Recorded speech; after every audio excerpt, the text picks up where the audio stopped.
7, eu quero conversar com você nessa noite sobre o Deus que abre portas. Diga para quem está pertinho de você aí, o Deus que abre portas.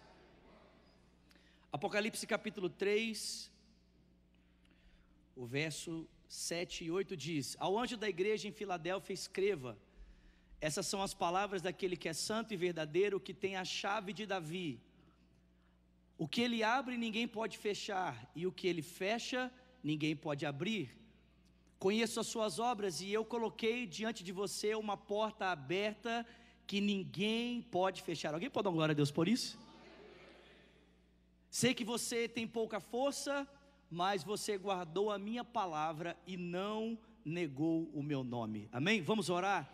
Pai, fala conosco através da sua palavra nessa noite. Nós queremos ouvir a sua voz, queremos ser ensinados pelo Senhor, queremos que o Senhor nos ensine a como viver a fim de glorificar o teu nome, Pai. Fala conosco, que o teu Espírito tenha liberdade de abrir o nosso coração, inclinar os nossos olhos, os nossos ouvidos, inclinar, ó Deus, o nosso coração na direção da tua voz.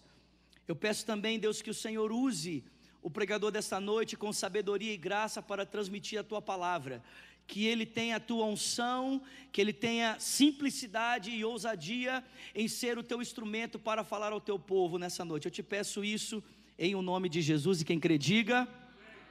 Se você tivesse que definir a sua história de vida a partir dos marcos principais, com apenas 6 palavras, como você contaria a sua história?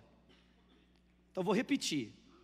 Se você tivesse que contar a sua história de vida a partir dos marcos principais, usando apenas 6 palavras, como você contaria a sua história? E eu separei alguns personagens bíblicos aqui, e eu quero contar a história deles para vocês com apenas 6 palavras. Eu quero ver se vocês adivinham quem que é. Olha só: deixei Ur, tive Isaque, um sorriso pereno. Quem que é esse? Esse é Abraão. A história de Abraão é marcada dessa forma: deixei Ur, tive Isaque, chamado sorriso perene.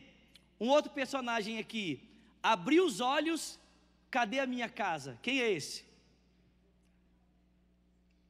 Esse é Adão.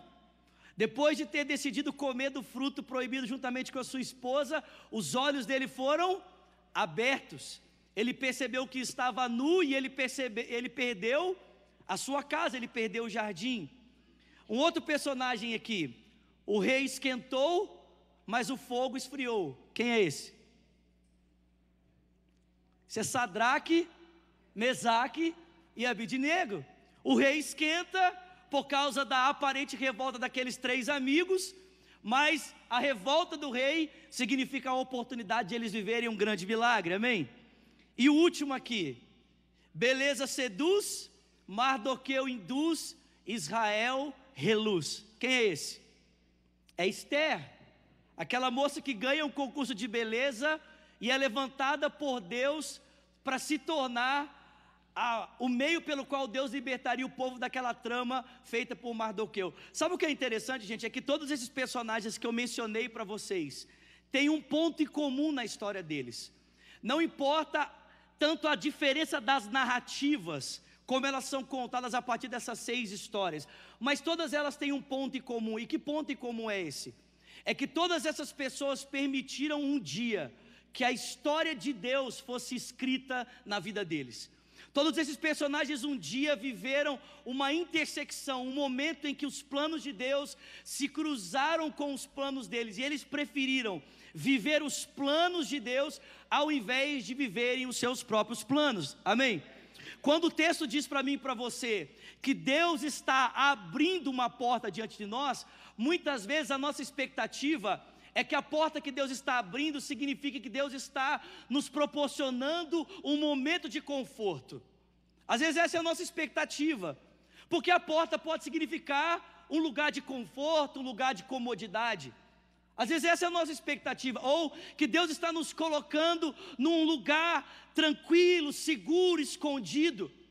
Mas quando o texto bíblico diz para mim e para você que Deus está abrindo uma porta diante de nós, o texto não quer dizer que Deus está abrindo um lugar de conforto e nem um lugar seguro para nós. O texto está dizendo que Deus está nos dando a oportunidade de cooperarmos com aquilo que Ele está fazendo, de construirmos algo relevante, não apenas para essa vida, mas para a eternidade.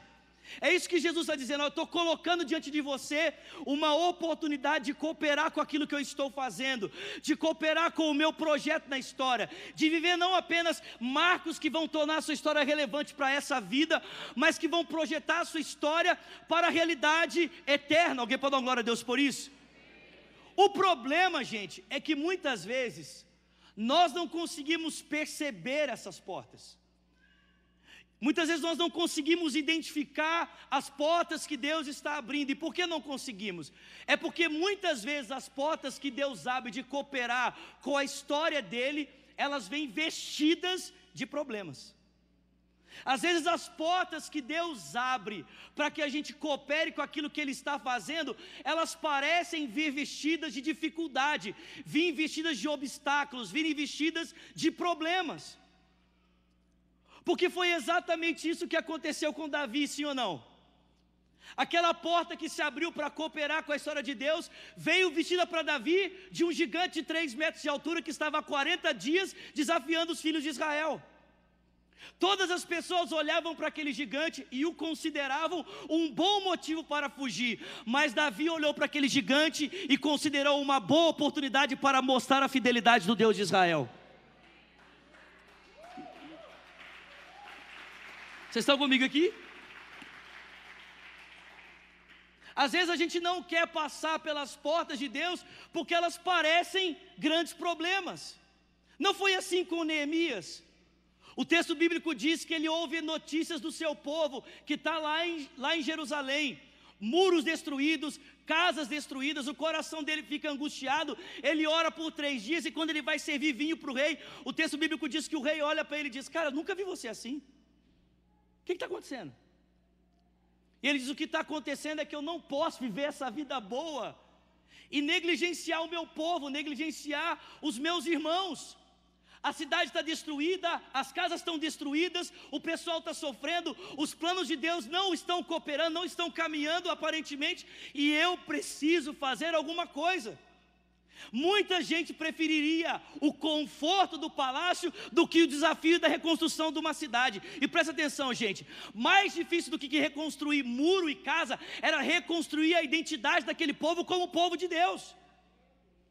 Porque levantar muro e levantar casa é muito fácil, mas reconstruir a identidade de um povo que havia passado muito tempo no exílio da Babilônia e agora precisava novamente acreditar que Deus era poderoso para cumprir as suas promessas e torná-los a luz dele para as nações da terra, era muito mais difícil. Mas não importa o tamanho do desafio para Neemias, ele disse: se é isso que Deus quer de mim, se essa é a porta que Deus está abrindo, eu estou dentro, eu quero viver o que Deus tem para a minha vida. E o mesmo aconteceu com Daniel e os seus amigos, o mesmo aconteceu com Abraão, o mesmo aconteceu com tantos personagens, e o mesmo aconteceu com Jesus. Ou você acha que era confortável para o Filho de Deus entender que o resgate do plano de Deus para a humanidade, o estabelecimento do reino, dependia da cruz? O texto bíblico diz que ele dobrou os joelhos e orou: Pai, se possível, passa de mim esse cálice, todavia não seja feita a minha, mas a tua vontade. Irmãos, Jesus abraçou as portas de Deus, Davi abraçou a porta de Deus, Neemias abraçou a porta de Deus, Daniel e seus amigos abraçaram a porta de Deus, porque eles sabiam que ainda que ela parecesse um grande problema, no final das contas ela estava os conectando com aquilo que Deus estava fazendo. Muitos de nós estamos pedindo para Deus: Deus, eu quero mudar. Deus, eu quero experimentar algo novo. Deus, eu quero experimentar algo inusitado. Deus, abre portas para mim. E aí o que Deus faz? Coloca um vizinho problemático na sua vida.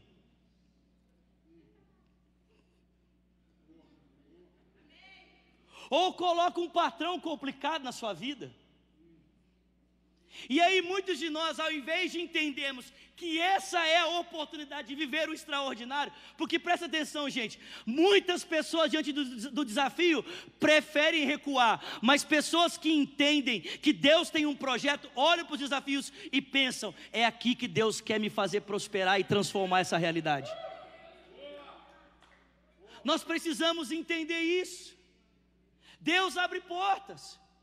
Não é uma porta de conforto, não é uma porta de segurança, é uma oportunidade de cooperar com aquilo que Ele está fazendo. E isso muitas vezes parece um grande problema. Aí você pode dizer, Vinícius, mas às vezes quando as portas de Deus se abrem, parecem grandes problemas, eu me sinto tão limitado, tão pequeno, os obstáculos parecem tão maiores do que a minha capacidade de solução. Eu não sei se você percebeu, mas o texto diz que Deus abre portas e Ele reconhece que está abrindo portas diante de um povo que parece fraco. Deus não abre portas apenas diante de pessoas fortes, irmãos. Deus não abre portas apenas diante de pessoas capacitadas. Deus não abre portas apenas diante de pessoas que têm a habilidade extraordinária de executar. Não, Deus abre portas diante de qualquer pessoa. Deus abre portas diante dos fracos. Deus abre portas diante dos incapazes. Deus abre portas diante dos pecadores. Tem alguém comigo aqui? Olhe para a genealogia de Jesus.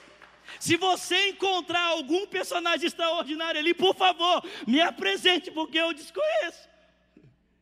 Deus abre porta diante de qualquer pessoa. Eu sou pecador demais, Deus abre porta para você. Eu sou fraco demais, Deus abre porta para você. Eu sou incapaz demais, Deus abre porta para você. Porque, meu irmão, preste atenção no que eu vou dizer para você nessa noite. Não tem a ver com o tamanho da sua força, tem a ver com o tamanho do seu Deus. Não tem a ver com o tamanho da sua fé, tem a ver com o objeto dela.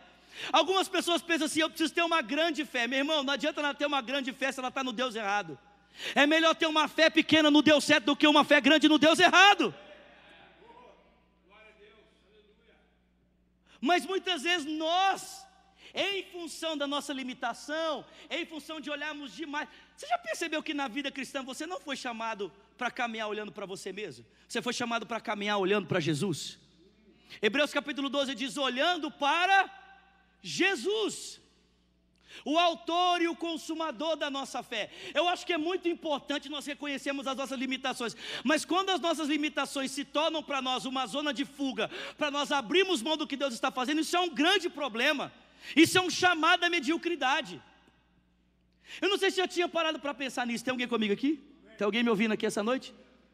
Mas o mesmo chamado que Deus fez a Abraão, fez para o pai dele, sabia disso? O mesmo destino de Abraão era o mesmo destino do pai dele. Quando os dois saíram de Ur dos Caldeus, o objetivo dos dois era o mesmo. Ambos estavam se dirigindo para Canaã. Mas é interessante, o texto bíblico diz que quando Terá chegou em Harã, ele parou. E a Bíblia diz que ali ele se estabelece, e após a sua morte, o Senhor vem então, visita Abraão e diz, sai da sua terra, da sua parentela, da casa do seu pai, e vai para a terra que eu te mostrarei, porque eu quero fazer de você uma grande nação, eu quero engrandecer o seu nome, você vai ser uma bênção, eu vou abençoar os que te abençoarem, vou amaldiçoar os que te amaldiçoarem, e através de você todas as nações da terra serão abençoadas. E a gente sabe o que aconteceu na vida de Abraão, sim ou não? Mas e na vida de Terá? O que aconteceu na vida dele? A gente sabe só uma coisa, que ele ficou no lugar e ali ele morreu. Eu pergunto para você, você prefere que a sua história seja contada como a de Abraão ou como a de Terá? Aí a pergunta é, cara, por que Terá parou em Harã? Se a promessa era a mesma e o destino era o mesmo, por que ele parou em Harã? E eu vou dizer para você, quando você estuda a geografia do local, sabe o que você descobre? É que Harã era muito parecida com o Ur dos Caldeus. Ambos eram dois centros políticos, econômicos e culturais de destaque da sua época. É bem provável que quando Terá saiu de Ur e chegou em Harã, ele achou um lugar confortável demais, parecido com o lugar de onde ele havia saído, e ali ele parou. Era confortável demais, familiar demais, conhecido demais, do mesmo jeitinho que era o lugar de onde ele havia saído. Irmãos, preste atenção, Deus abre portas, e muitas vezes a gente, ao olhar para nós, nos sentimos tão desconfortáveis com o desafio, que a gente prefere encontrar um lugar confortável, um lugar cômodo, um lugar que eu já conheço para me instalar, do que viver os desafios daquilo que Deus está colocando na minha frente. O problema é um só, irmão, é que a sua história vai ser contada como a história de Terá, a história de alguém que ficou num lugar confortável e abriu mão do extraordinário. Ficou num lugar muito agradável e abriu mão de viver o novo. Cara, Deus está abrindo portas, irmãos. Um novo ano começou e Deus está colocando diante de mim e de você oportunidade de cooperarmos com aquilo que Ele quer fazer. Ele quer tocar pessoas, Ele quer salvar pessoas, Ele quer curar pessoas, Ele quer levar o seu nome a ser exaltado, glorificado. São vidas a serem transformadas. Talvez você esteja buscando uma porta que torne a sua vida mais fácil. Deixa eu dizer uma coisa para você. Talvez a porta que Deus tenha para você, aparentemente vai tornar a sua vida um pouquinho mais difícil, mas um pouquinho mais interessante também. Menos monótona, menos chata, com um pouquinho mais de desafio. Tem alguém comigo aqui essa noite? O que você precisa é começar a olhar mais para Deus e menos para você. E aí entender que muitas vezes o lugar de conforto é exatamente o lugar onde você prefere confiar mais em você do que em confiar em Deus. O pastor André tem dito isso para a gente constantemente aqui. Esteja no lugar onde Deus pode ser Deus da sua vida. Era muito mais fácil para Abraão ficar lá em Harã, irmão. Lá em Harã ele não ia precisar ter descendência. Lá em Harã ele não ia precisar confiar em Deus para um milagre. Lá em Harã ele não ia ser desafiado a tomar o filho dele e oferecer em sacrifício. Mas ele também não teria visto o que Deus era capaz de fazer através da vida de um homem que se entrega completamente à vontade dele. Quem é você? O que você quer ser? Amém? Deus abre portas para qualquer pessoa. Nessa noite aqui, irmão, Deus está abrindo portas. Eu creio nisso.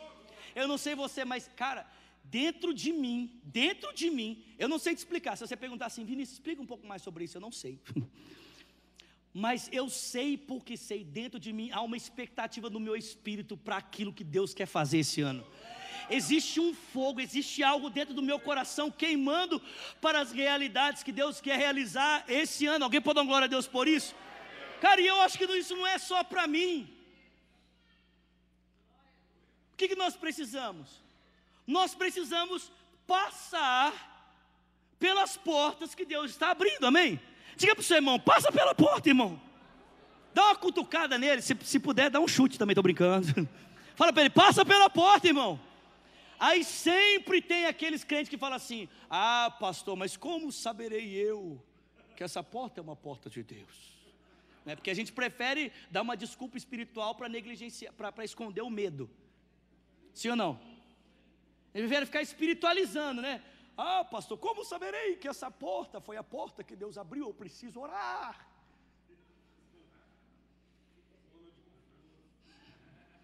Eu preciso clamar mais a Deus para saber se Deus está falando. Aliás, você quer saber como Deus muitas vezes fala com a gente, sim ou não? Essa frase é uma frase de um cara que eu gosto muito dos livros dele, chama Dallas Willard. Dallas Willard fala assim, que Deus fala com a gente usando pensamentos e sentimentos que são nossos, mas que não tiveram origem em nós. Vou repetir. Deus fala com a gente usando pensamentos e sentimentos que são nossos, mas que não tiveram origem em nós. Como é que funciona isso? Vou dizer para você como é que funciona. Sabe aquele momento que você está para fechar um negócio e dá aquele negocinho assim, pim! Quem sabe o que eu estou falando? Ou aquele momento que você está para abandonar alguma coisa e dentro de você algo diz assim, não abandona não. Quem sabe o que eu estou falando? De onde vem isso? Vou dizer de onde vem. Isso vem de você. São os seus pensamentos, são os seus sentimentos, mas não tiveram origem em você. Tiveram origem no Espírito Santo de Deus que habita em você. São pensamentos que são seus, sentimentos que são seus, mas não tiveram origem em você. Vocês estão comigo aqui, gente? Agora, não fica triste comigo. Você promete que não vai ficar triste comigo? Promete sim ou não? Gente, presta atenção. Às vezes, Deus está abrindo a porta, você olha para você e diz assim, cara, eu não sou capaz. Mas você pensa assim, mas eu vou orar, quem sabe essa é uma porta de Deus. Sabia que às vezes Deus não vai falar se a porta é dele ou não, sim ou não? Sabia que às vezes Deus não vai dar direção, Deus não vai dizer para você o que você tem que fazer.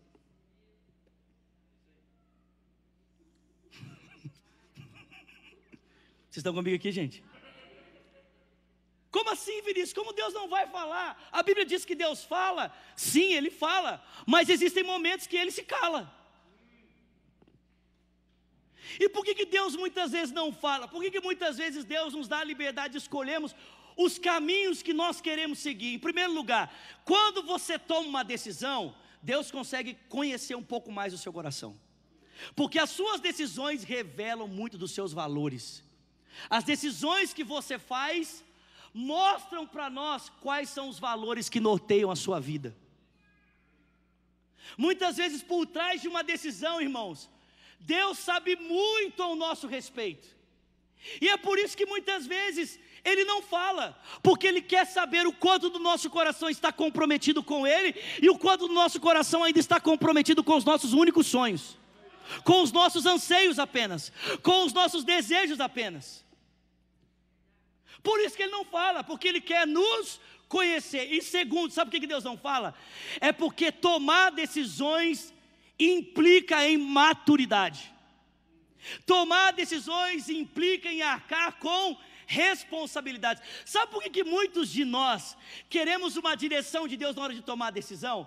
É porque nós não queremos arcar com a responsabilidade por causa daquilo que Deus disse. A gente prefere jogar o peso da responsabilidade da decisão, na onde, irmãos? Nas mãos de Deus. Fazer que nem Adão, foi a mulher que o Senhor me deu. Foi a mulher que tu me destes. Mas, irmãos, Deus quer filhos maduros. Deus quer gente responsável. Deus quer pessoas que abrem mão das suas vontades para assumir a vontade dEle, apesar das consequências, e se sentem felizes e realizadas por terem tomado aquela decisão. E para isso acontecer, irmãos, nós precisamos de maturidade. Tem alguém comigo aqui? Maturidade. A gente precisa assumir os riscos. A gente precisa assumir o controle. Ah, pastor, mas e se eu errar? Mas e se eu falhar tomando decisão? E se eu tomar a decisão errada? Preste atenção, meu irmão. Se você tomar a decisão errada com o coração certo, tenha certeza de uma coisa: até os seus erros vão cooperar para o propósito, não pode, né? Para o propósito de Deus na sua vida. Tem alguém comigo aqui? Até as suas falhas vão cooperar para que a vontade de Deus seja feita. Porque, irmão, preste atenção, a história de um cristão não é a soma de quantos acertos ele tem. A história de um cristão é do quanto o caráter de Cristo está sendo formado nele. A nossa narrativa não é feita de acúmulos de acertos, mas o quanto de Cristo está sendo formado em nós. Alguém pode dar glória a Deus por isso? Não é isso que Romanos 8 diz? Ou Romanos 8, 28, sabemos que todas as coisas cooperam para o bem daqueles que amam a Deus, os que foram chamados segundo o seu propósito. Diga comigo, o seu propósito. Você percebeu que o artigo é singular e definido? É o seu propósito, não é os propósitos. É singular e definido. Qual é o propósito? Paulo diz: aqueles que de antemão ele conheceu, os predestinou para serem conformes à imagem do seu filho, a fim de que ele seja o primeiro entre muitos irmãos. Aliás, a gente ouviu isso aqui na quarta-feira, né? Há uma diferença entre propósito e vocação. Propósito é eterno. A vocação é a forma como Deus se expressa através de nós para o mundo. Mas, irmãos, o propósito eterno de Deus é esse: é de ter uma família de muitos filhos que são semelhantes a Jesus. Quando a gente entende isso, a gente entende que mesmo quando eu decido algo errado, desejando acertar, Deus transforma aquele erro numa oportunidade de fazer um pouco mais parecido com Ele. Então nada é perdido. Não existe nada perdido quando nós estamos decididos em viver o propósito de Deus. Quando nós estamos decididos em viver a vontade de Deus, não tenha medo de errar, querido. Não tenha medo de fazer escolhas. Saia dessa letargia, saia desse comodismo, saia desse lugar confortável. Ouse viver aquilo que Deus tem preparado para você.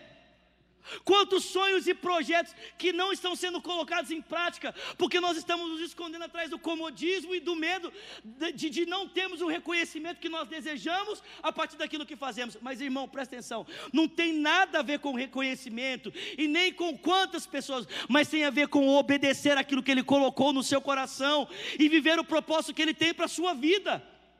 Hoje a gente mede o sucesso de alguma coisa pelo número de curtidas. Meu irmão, o sucesso de alguma coisa tem a ver se você está obedecendo aquilo que Deus falou com você.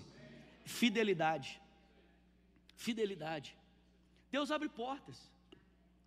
Deus abre portas para qualquer pessoa. Agora a questão é, nós vamos passar pelas portas de Deus? Nós vamos entrar pelas portas de Deus? Ou nós vamos preferir ficar nos nossos lugares confortáveis? Ou nós vamos preferir, ter uma narrativa como a narrativa de Terá? O que o Terá fez? Mudou de cidade e morreu lá. Ó, que história legal. Que história massa. O que o Terá fez? Mudou de cidade, saiu do Brasil, foi para Orlando, e aí morreu lá. Morreu lá. Irmão, não é assim que eu espero contar a minha história. Não é assim que eu espero que a sua história seja contada, amém? Os grandes exemplos que nos inspiram e nos motivam são pessoas que decidiram se arriscar naquilo que Deus estava colocando diante delas, e mesmo nos seus fracassos, decidiram se levantar e continuar vivendo aquilo que Deus havia preparado. Em nome de Jesus, querido, entre pelas portas que Deus está abrindo. Em nome de Jesus, meu irmão, entre pelas portas que Deus está colocando diante de você.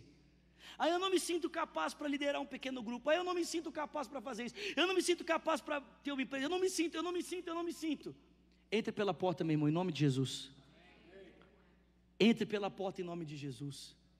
Sabe, na história desse país, eu digo isso e nós já vamos encerrar. Pode ficar de pé no seu lugar. Na história desse país, um dos grandes presidentes que marcou essa nação chama-se Abraham Lincoln. Sabe quantas vezes esse cara se candidatou para se tornar presidente dos Estados Unidos? Sabe quantas? Hein, irmãos? 7. Abraham Lincoln se candidatou 7 vezes até se tornar presidente da nação americana.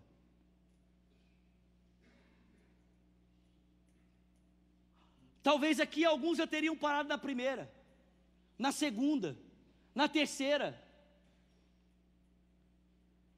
7 vezes. 7 vezes ele viu portas se fechando. 7 vezes ele se sentiu rejeitado. 7 vezes ele se sentiu incapaz. 7 vezes ele viu a impossibilidade. 7 vezes disseram para ele: desiste. 7 vezes. Mas no final daquelas 7, sabe o que aconteceu? Ele se tornou presidente.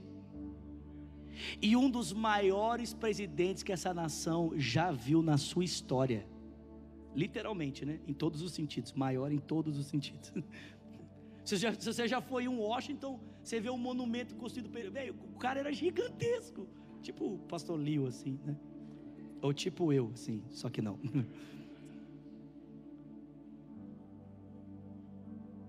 Qual é a porta que Deus está colocando diante de você? Qual é a oportunidade que Deus está te dando? Eu sou aquele que tem a chave de Davi nas minhas mãos. Eu abro a porta e ninguém pode fechar. Eu fecho a porta, ninguém pode abrir. Não, eu sei que você é fraco, eu sei que você tem pouca força, eu sei que você não está totalmente preparado, mas eu estou abrindo uma porta diante de você. Passa por ela. Viva aquilo que eu tenho preparado. Viva o extraordinário. Não viva uma vida mediana, não viva uma vida medíocre, não fique buscando um lugar mais confortável, não. Ouse viver tudo aquilo que Deus tem preparado para a sua vida. Pai, nessa noite, em nome de Jesus, a minha oração é que o Teu Espírito Santo nos chacoalhe aqui nesse lugar. A minha oração é que o Teu Espírito Santo estremeça os nossos corações. Nós que estamos aqui, daqueles que nos acompanham agora pela internet, aqueles que nos acompanham agora pelo YouTube, pelas redes sociais, Pai, nos chacoalha, nos estremece, balança a nossa vida, tira-nos desse lugar confortável, desse lugar cômodo. Pai, abra os nossos olhos para perceber as oportunidades que o Senhor tem colocado diante de nós. Às vezes uma pessoa que se aproxima e compartilha um problema do seu casamento, Pai, muitas vezes a gente olha para isso, leva esse assunto para casa e transforma esse assunto, transforma essa necessidade numa oportunidade de chacota, quando na verdade o Senhor está abrindo uma porta para que a gente seja um instrumento de mudança para aquela família. Pai, muitas vezes até mesmo aqui na igreja, na comunidade local, a gente começa a perceber uma falha aqui, outra falha ali, uma coisa que precisa mudar, e o que a gente não percebe é que o problema que nós enxergamos, nós somos a resposta para ele. O que a gente não percebe é que se o Senhor está abrindo os nossos olhos para ver a falta, é porque o Senhor anseia que a gente seja a resposta para ela. Ah, Senhor, e quantas vezes nós não ficamos dando desculpas? Ah, mas eu não posso, eu sou incapaz. Moisés disse que era gago, Gideão disse que era pequeno, Saul da menor família, Pedro disse que não podia, Paulo disse que era incapaz, Moisés disse que era gago. Senhor Deus, quantas desculpas! E muitas vezes nós estamos tentando justificar a nossa ausência de posicionamento pela nossa fraqueza, mas não tem a ver com a nossa força, mas sim com a tua capacidade.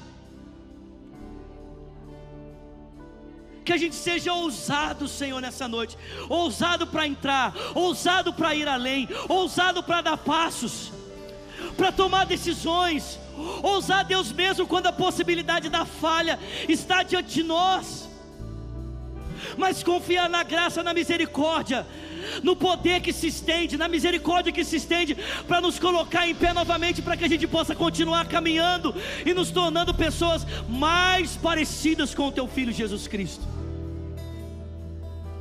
Faça isso, Senhor, faça isso nessa noite. Sabe, eu queria orar com você, eu queria orar por você. Eu sei que Deus está falando ao coração aqui de cada um de nós, mas algumas pessoas, eu entendo isso da parte do Espírito, algumas pessoas precisam tomar essa decisão essa noite. É como se Deus dissesse para mim que existem oportunidades que pessoas aqui estão perdendo pela falta de posicionamento. Existem oportunidades que estão passando, e se você não se posicionar, elas vão fugir diante de você, elas vão embora, e você não vai ter outra oportunidade como essa, de agarrar essa história. Tem uma frase que a gente fala no Brasil que é a seguinte: cavalo selado não passa duas vezes. Vocês estão comigo aqui? Cavalo selado não passa duas vezes. Irmão, se você é essa pessoa, você fala assim: cara, Deus está falando comigo, eu sou essa pessoa. Sai do seu lugar, corre aqui para frente, eu preciso orar com você. Se você reconhece que Deus está abrindo uma porta, e você até aqui estava com medo, estava com dúvida, você estava assim: cara, eu não sei se eu faço isso, eu não sei se eu tomo essa decisão. Se você é essa pessoa, sai do seu lugar e corre aqui, eu preciso orar com você, eu quero orar com você. Vem, eu sei que Deus está falando com algumas pessoas aqui. Se você é essa pessoa, sai do seu lugar e vem, eu quero orar por você. Quando nós clamamos, sai do seu lugar e vem, pode vir, isso, vem mesmo. Vem, querido, vem, vem, vem, vem, vem, vem.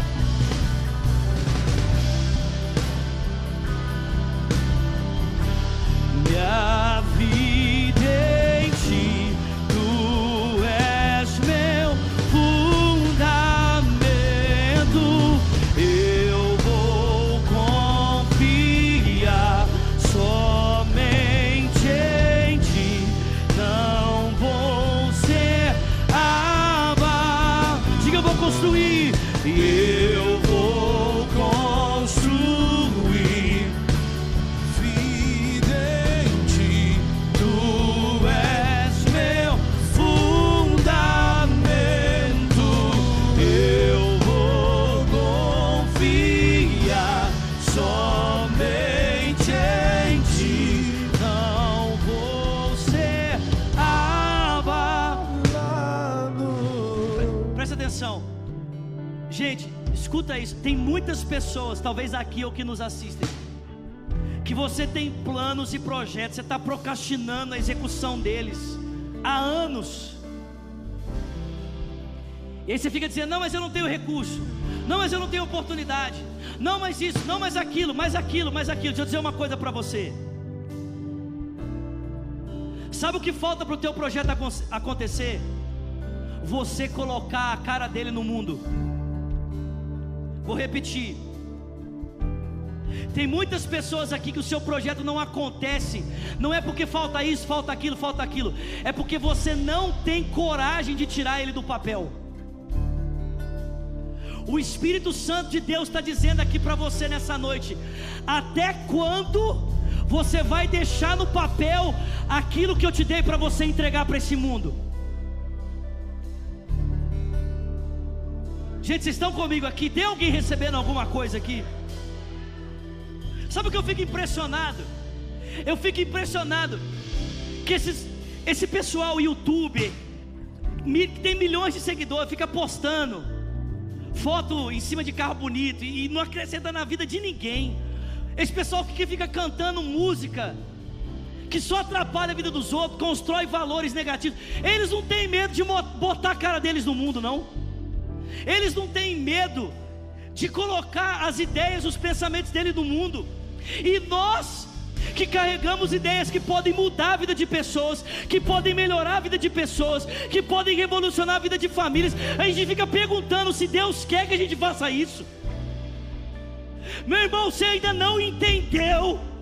Você ainda não entendeu que o mundo é feito de pessoas que fazem coisas e não de pessoas que pensam coisas. O mundo é feito de pessoas que realizam, que tiram os seus planos do papel, que tem coragem de arriscar, tem coragem de ir para cima. Em nome de Jesus, meu irmão, tira esse sonho do seu papel, tira esse projeto do papel e coloque ele no mundo. Coloque ele no mundo, em nome de Jesus. Ah, pastor, se não der certo, você levanta e tenta de novo, e tenta de novo, e tenta de novo. Você serve a um Deus de misericórdia, graça e recomeço. Quantas vezes forem necessárias, recomece de novo, recomece de novo. Mas não prive o mundo de conhecer a graça de Deus, através do sonho e talento que Ele te deu. Tem alguém comigo aqui essa noite? Você pode estender as suas mãos para cá. Ô, gente, esse negócio está me consumindo. Esse negócio está queimando meu coração esses dias. E sabe o que é impressionante? Quantas pessoas eu tenho conversado, gente talentosíssima, cheio de sonhos, projetos, talentos, e dando desculpa para si mesmas, ao invés de ousar e fazer aquilo que Deus tem levado elas a sonharem. Pai, em nome de Jesus, às vezes, Pai, nós estamos como os filhos de Israel. Muitas vezes nós estamos esperando o mar abrir para a gente dar passos. Muitas vezes nós estamos olhando para o mar e dizendo: Deus, se o Senhor abrir o mar, eu vou entrar. Deus, se o Senhor abrir o mar, eu vou cruzar. Mas o Senhor nos diz essa noite: quando você der o passo, eu abro o mar. Quando você der o passo, eu abro a porta. Quando você der o passo, eu trago o recurso. Quando você der o passo, eu coloco a pessoa que você precisa. Quando você der o passo, eu melhoro a sua ideia. Quando você der o passo, eu amplio os seus negócios. Quando você der o passo, quando você decidir sair do lugar, eu amplio a sua capacidade. Então, Pai, nessa noite, em nome de Jesus, eu peço que o Senhor ative a fé dos meus irmãos, ative a ousadia deles, de acreditar naquilo que o Senhor tem para fazer, de acreditar nos teus sonhos, de acreditar nos teus planos, de acreditar nos teus projetos para a honra e para a glória do teu nome. Pai, nós fazemos aqui nessa noite a oração de Jesus, que venha o teu reino, e que a tua vontade seja estabelecida na terra como é estabelecida nos céus. E nós oramos, Pai, por toda a provisão necessária para que isso aconteça. Pai, oramos para que toda a provisão emocional, financeira, espiritual, familiar, tudo o que precisamos, para cooperar com o avanço do teu reino, nos seja disponibilizado para a glória do teu nome. Nós te pedimos isso, Pai, em o nome de Jesus. Em o nome de Jesus, eu oro por esses meus irmãos. Pai, eu oro, Senhor, para que tudo que foi jogado por cima, eu oro, Senhor, para que as pedras que foram colocadas para tapar as fontes de vida sejam, Senhor, desentulhadas agora. Que a capacidade de criativa, que a capacidade de sonhar, que a capacidade de esperança, a vida, a esperança que vem do teu Espírito, volte a fluir nesses corações. Volte a fluir nesses corações. E nós oramos, Pai, para que seja um ano de realização e não mais um ano de planejamento. Seja um ano de execução e não mais um ano de sonhos. Pai, se eles forem sonhar, que eles sonhem de alegria por ver os planos do Senhor se cumprindo na vida deles, para a honra e para a glória do teu nome. Nós oramos agradecidos em o nome de Jesus. E quem crê, diga amém. Você pode aplaudir o Senhor nessa noite. Aplauda forte, Lagoinha, aplauda forte, aleluia.